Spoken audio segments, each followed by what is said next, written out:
సామాజిక సేవ ద్వారా పేదలకు అండగా నిలవాలనే ఉద్దేశ్యంతో గాజువాకలో నూతనంగా ఫ్రంట్ లైన్ చారిటబుల్ ట్రస్ట్ ఏర్పాటైంది. కొత్త గాజువాక హైస్కూలు రోడ్డులో జరిగిన కార్యక్రమంలో ట్రస్ట్ ఏర్పాటుకు గల కారణాలను chairman Palla Suresh Kumar alias navy Suresh వివరించారు.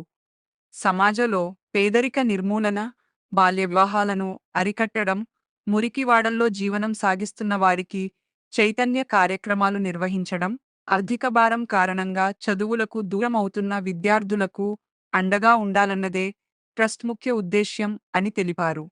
వాడవాడలా రక్తదాన శిబిరాలతో పాటు నేత్రదానం, శరీర అవయవదానం పట్ల అవగాహన సదస్సులు ఏర్పాటు చేయనున్నట్లు తెలిపారు. కరోనా సమయంలో తాను స్వతహగా చేపట్టిన సామాజిక సేవను ఈ సందర్భంగా గుర్తు చేశారు. ఈ కార్యక్రమంలో బొట్టా కోటి యాదవ్, పల్లా శివాజీ, నక్కా మధుబాబు, గరి ప్రసాద్, జోగరమణ, బమ్మిడి శంకర్, పట్నాల రామ్మూర్తి తదితరులు పాల్గొన్నారు. అనంతరం సామాజిక సేవ మా బాధ్యత పేరుతో ముద్రించిన పోస్టర్లను ఆవిష్కరించారు.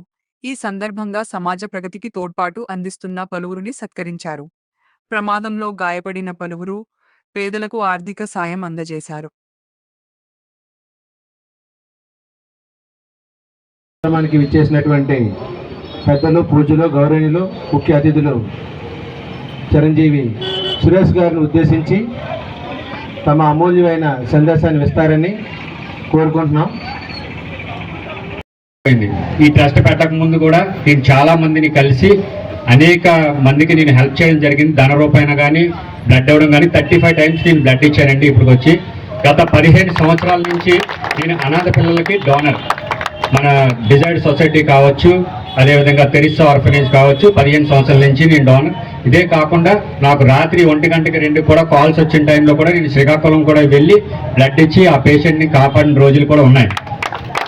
ఇంకోటి మీ అందరికీ చెప్పదలింది ఏంటంటే, కోవిడ్ టైంలో మన 67వ వార్డులో దగ్గర ఒక 10-15 ప్రాణాలు నేను కాపాడని చెప్పి సభాపూర్వకంగా తెలియజేసుకున్నాను. దీనికి నా వెన్నంటూ ఉండి నడిపించిన రాంప్రసాద్ అన్నకి ఎప్పుడు కూడా నేను రుణపడి ఉంటాను. ఈరోజు నేను చేస్తున్నానంటే నాకు ఒక సర్కిల్ ఉంది.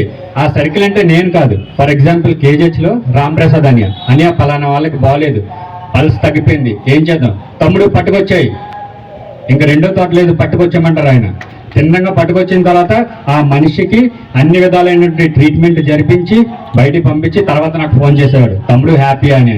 అంటే అటువంటి మనసున్న వ్యక్తి ఆయన. ఇక్కడ ఉన్న ప్రతి ఒక్కరు కూడా అలాంటి వాళ్ళే. ఇంకా మనం మెరుగైన సేవలు అందించాలని చెప్పేసి ఈ యొక్క ట్రస్ట్ పెట్టడం జరిగిందండి. దానికి మొదటి విడతగా నేను ఎంచుకున్న కార్యక్రమం ఏదైతే ఉందో, మన లక్ష్మీ అమ్మకి వాళ్ళ అమ్మగారికి చిన్న ఆర్థిక సాయం, ఉడతా సాయం అంటారు దీన్ని, ఒక 1500 రూపాయలు నా ఆడబిడ్డ, నా చెల్లి యలమంచిలి మణిలక్ష్మి గారి చేతుల మీదుగా ఆవిడికి ఇవ్వడానికి నేను నిశ్చయించుకున్నాను. అందిస్తారని ప్రతి ఒక్కరికి విన్నవించుకుంటున్నాను. అలాగే నా వంతు ఏవైతే సహాయ సహకారాలు చేయగలనో అది నేను ప్రతి దాంట్లోనే ముందుండి చేస్తానని, ఆయనకి సపోర్ట్గా ఉంటానని నేను తెలియజేస్తున్నాను. అలాగే సురేష్ ఈరోజు ఈ కార్యక్రమం చేసినందుకు ప్రతి ఒక్కరిని పిలిచి ఇన్వైట్ చేసి ఆ కార్యక్రమం చేయడానికి ముందుకొచ్చాడు. వీరైతే ఆయన వెనకుండి ప్రతి ఒక్కరు మంచి సలహాలు ఇస్తూ ఈ ట్రస్ట్ను ముందుకు నడిపిస్తూ ప్రతి ఒక్కరికి ఈ ట్రస్ట్ యొక్క ముఖ్య ఉద్దేశం ఏదైతే ఉందో అది మోటో ప్రతి ఒక్కరికి తెలియపరిచి మనం ఏ విధంగా సహాయ సహకారాలు అందించగలము, వాళ్ళకి ఏదైతే నీడ్ ఉందో అది మనం ఏర్పాటు చేయగలిగితే ట్రస్ట్ ముందుకెళ్తుంది. అలాగే మన ట్రస్ట్లో ఉన్న మెంబర్స్ కూడా పెరుగుతారు. ప్రతి ఒక్కరికి సేవ చేయడమే ముఖ్య ఉద్దేశం. అలాగే ఎవరైతే అవసరాలకు ఉన్నారో ఎవరైనా ట్రస్ట్ ముందుకు తీసుకొచ్చి ఇక్కడ చదువు చేయడానికి, చదువుకోవడానికి ఇబ్బంది ఉందో వాళ్ళకి, అలాగే బయటికి ఎక్కడైనా హాస్పిటలైజేషన్ కానీ మెడిసిన్ కానీ ఎవరికైనా కావాలన్నా ఏదైనా సరే ఈ ట్రస్ట్ ముందుకు తీసుకొస్తే సురేష్ తరఫున చేయడానికి మేము అందరం సిద్ధంగా ఉన్నాం.